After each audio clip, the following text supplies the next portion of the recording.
Hey everyone, thanks for joining in today. I'm Salman Qureshi, host of the uniquely named, brilliantly thought out, original The Salman Qureshi podcast. That's right.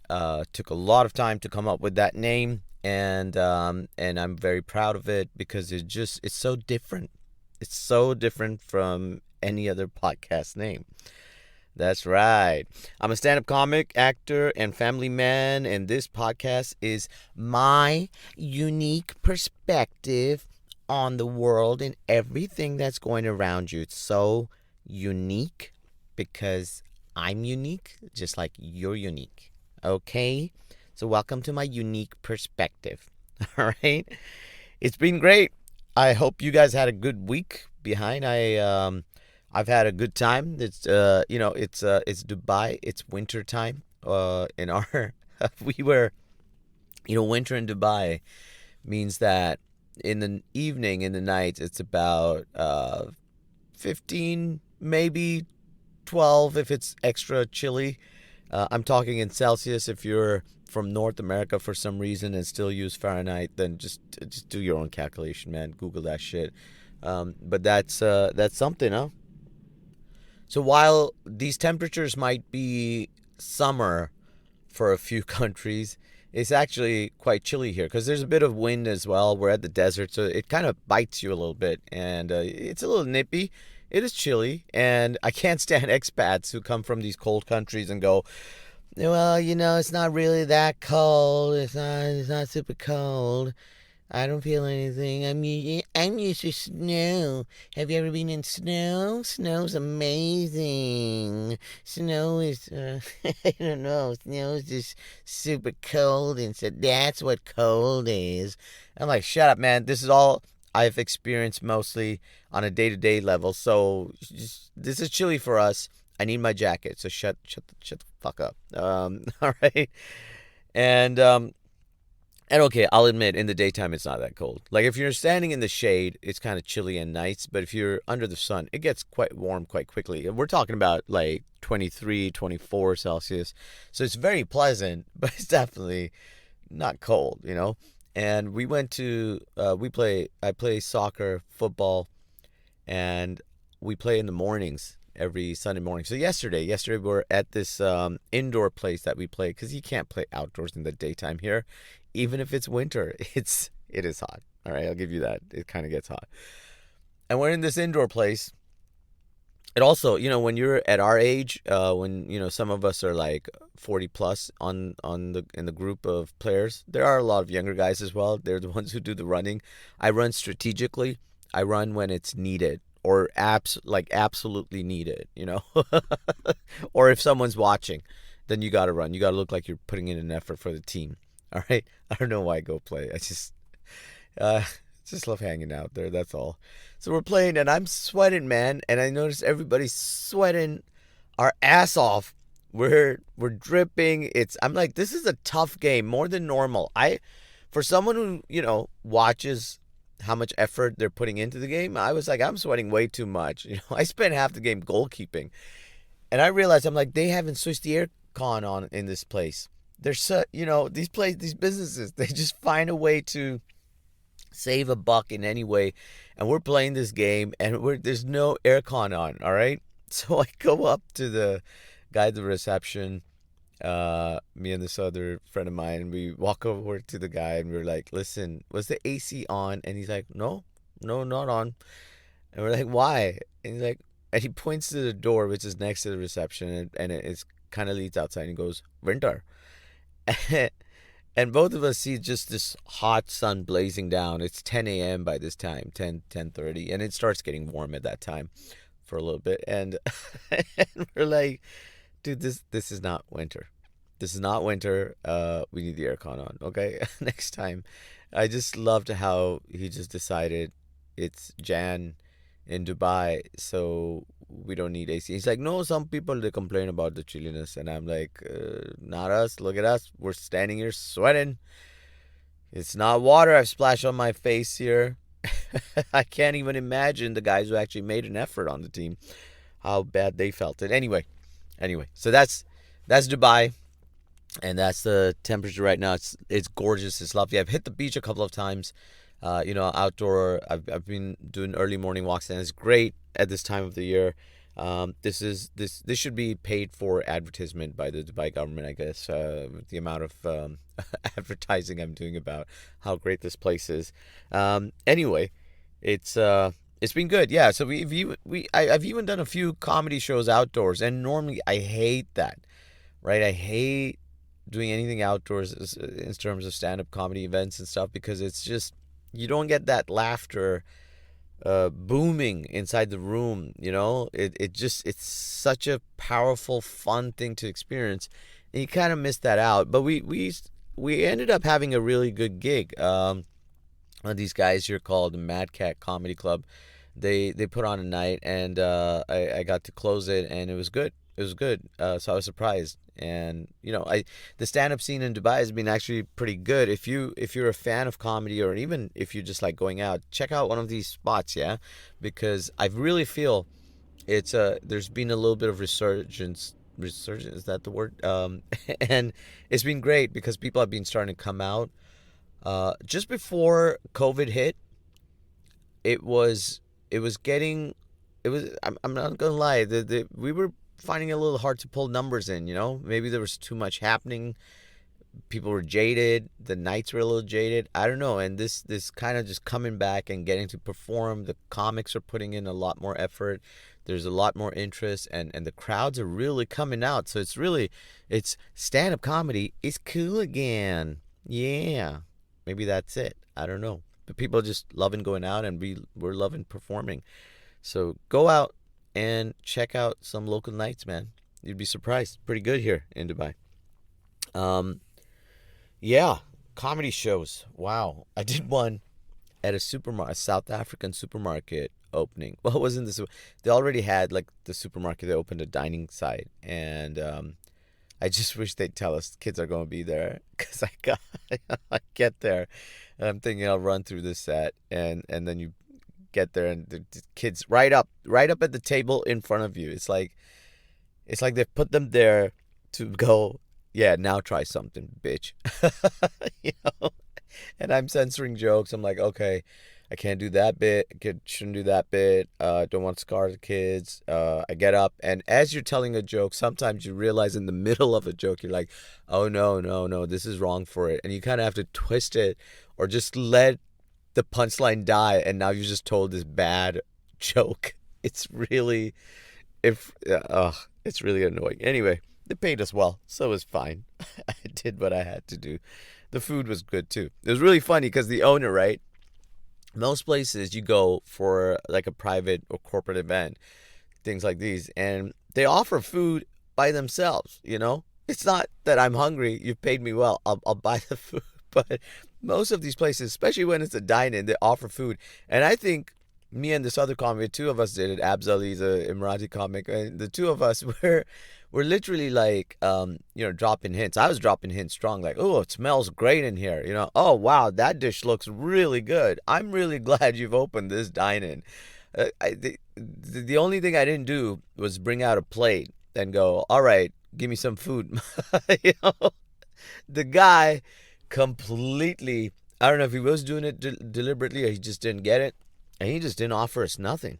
It was odd. So I ended up ordering something myself, and the food was good, so I'd probably go back. But I just couldn't get over the fact that he didn't offer food. Maybe it's a cultural thing, you know.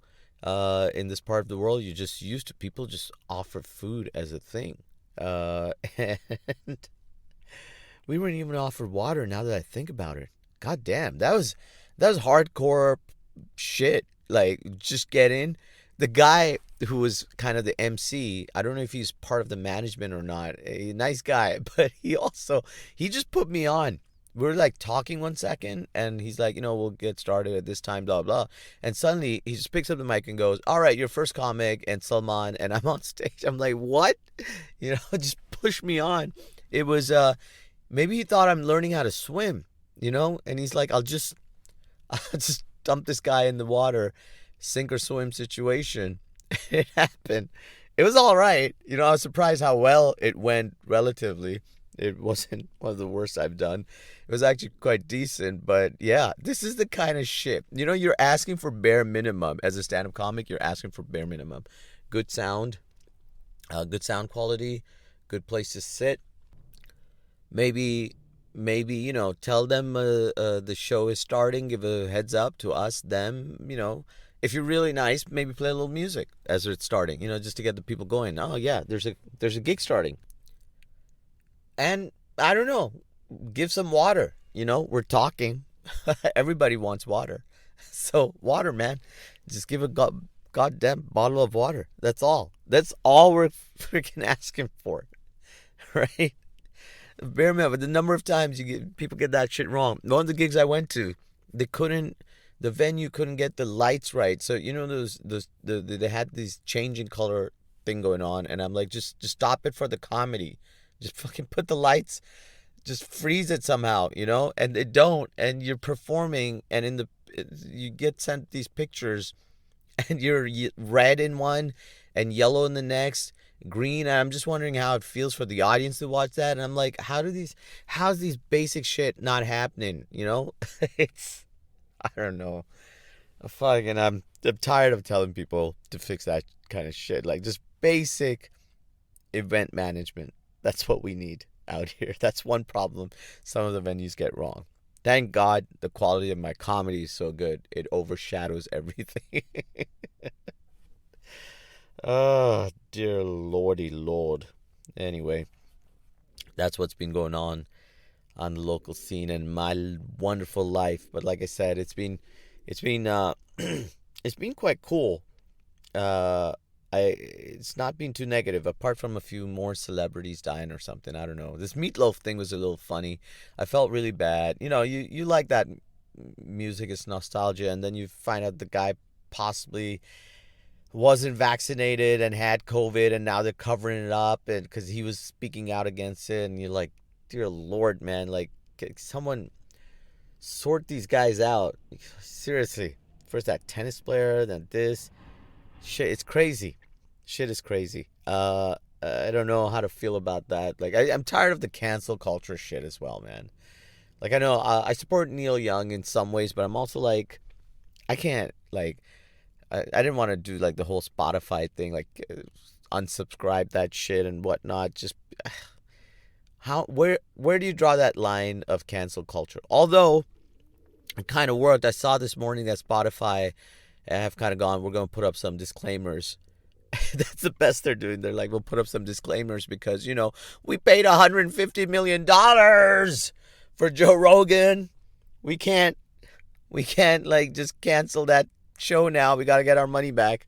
So in a very passive way, they've kind of gone, listen, we'll put a disclaimer and we'll say this information might not be correct about the COVID misinformation that Joe Rogan spews on about.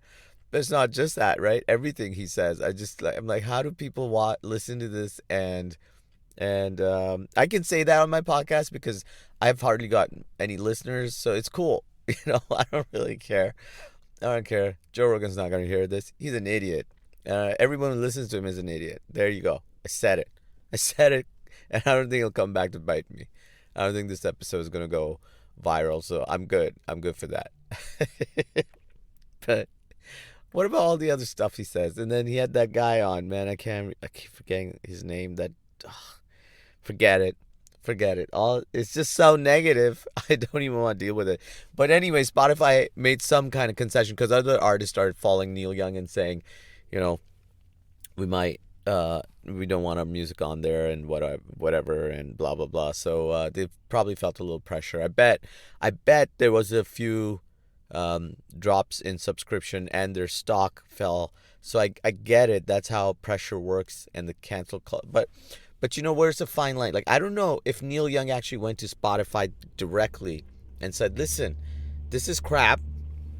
Can you all just talk to Joe Rogan or, do something about it? Or what? I mean, realistically, what did Neil Young want Joe Rogan off the podcast? I don't think that's happening, man.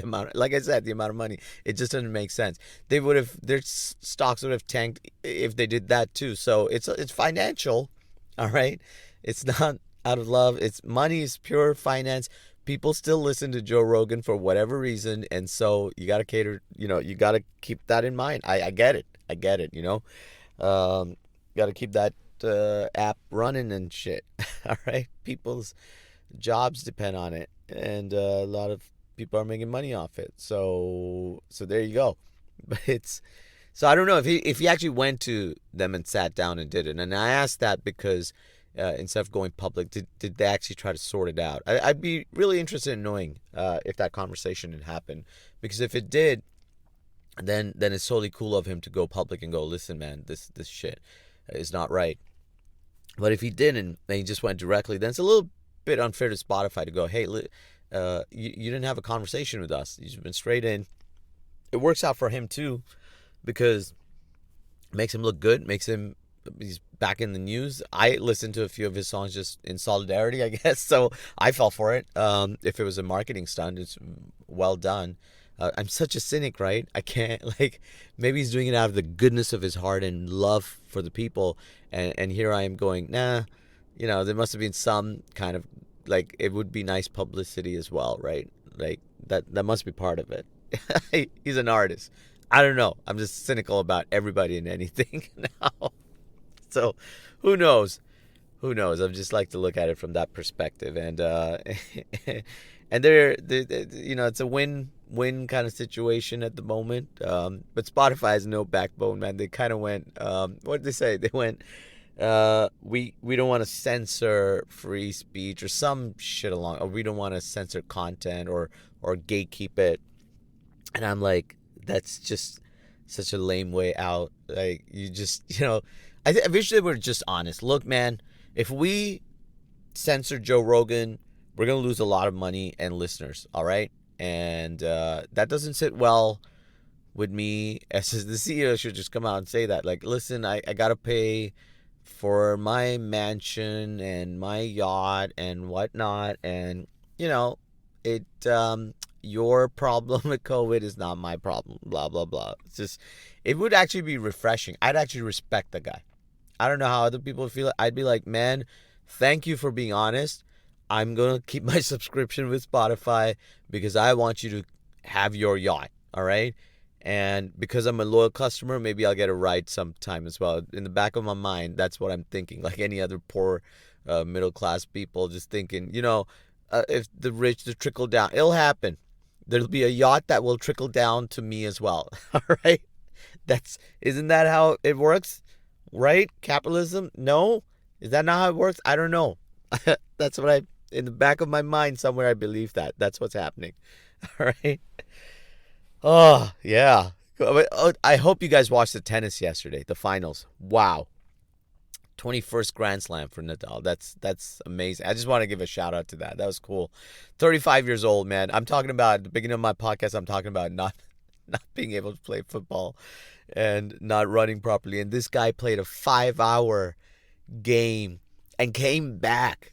The amount of, forget the physical resilience. He looked pumped, like his muscles were popping, man, compared to the other guy. I can't even remember his name. I should. I don't watch tennis enough.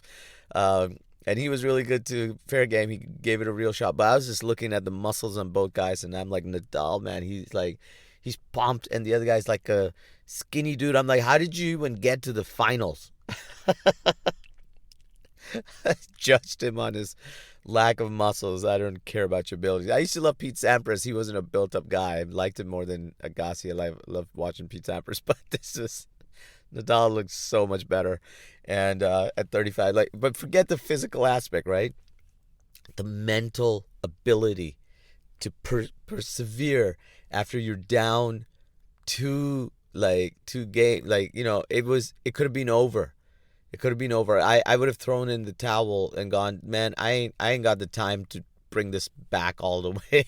Let's just end this. I'll take the silver. There's a bit of decent money. I'm in the history books. It's cool. I'm good with that. I've done enough at this point to be respected. The people still love me, and people would have sided with me at that point, because they would have been like, oh my God, Salman, he was so close to winning his 21st guy. He would have made history, and we feel so bad he lost. I get that sympathy thing, and on top of that sympathy, I try to sell more merchandise. I told you I'm cynical. I just try to sell some more merchandise and just be like, listen, I lost, in silver. I didn't earn enough now, so I don't have my yacht anymore. Comes back to a yacht every time. So please just buy some more merch and help me out. That's that's great tennis though. Yeah, that's great. This whole and congrats to the guy, man. I was just coming back to this cancel culture thing. Just keeps popping in my head because you know what? One of the stories I read this week was about this guy working for a financial firm. Can't. Oh, what was it? It was Merrill Lynch. Yes, Merrill Lynch, and he got angry at some smoothie shop. He threw a smoothie back at one of the people there, and now he's been ostracized. He's lost his job, and the reason he threw it was because I think they put peanut butter, some kind of something his kid was allergic to, and apparently there was an ambulance that had to show up at his house, and he had to take his kid off, and all that shit happened, and he came back and he was angry and he threw the friggin' thing at him, and I can't help but think it's a little overblown, man. I know it's not cool to do what he did, but as a father, I might do that too, I would have been angry and I would have done it too. And in that moment of anger, yes, you can ridicule me and, tell me off, but to fire the guy from his job, unless he had a history of it, or someone in the firm was like, man, how do we get rid of this guy? We want to get rid of this dude. And suddenly, what's this guy's name? I want to look it up. I can't. I lost it. I don't know what his name was. I think James or something. All right, I think it was James. It was definitely not anything else. All right. Well, whatever the name was, someone in the firm was like on trying to get him knocked out anyway, and this was a great opportunity to do it. They just went, listen, he's messed up. We're gonna fire him now, real quick, and he's gone. So it was great for them. It worked out for everybody except him, who has a kid apparently in the hospital and no job now. Shit, I feel bad for this guy at this point. And it just makes me go, cancel culture, buddies. What's happening here? What's going on? It doesn't sound right to me. So, I'm not against cancel culture. It just feels so draining, like that you have to go through all that. Anyway, that's stuff, guys. That's what's been happening. Lots of other crap and stuff, but that stuff never ends. Someone arrest Chris Brown, please, and put him away for good. That's what I'm gonna go out on. I'm running out of time, guys. Got to run. This has been fantastic. Thanks for listening in. And before you go, please remember, listen to this bit. It's the most important bit for me. Give it a follow, subscribe, leave a review, share the show. It all helps, and you can follow the page on Facebook and Instagram as well. And share it. It helps, especially if you leave a review. I want to, and leave a comment. I really want to know what people think. All right, so I want to hear your thoughts too. And if you leave a question, I'll bring it up in the next episode. That'll be great. And if you want to financially support, you can with Patreon, where I'm on it. Anything adds to help in running this podcast. So do drop something in. And thank you guys for listening. Thanks very much. Have a good week ahead, people. Ta-ta.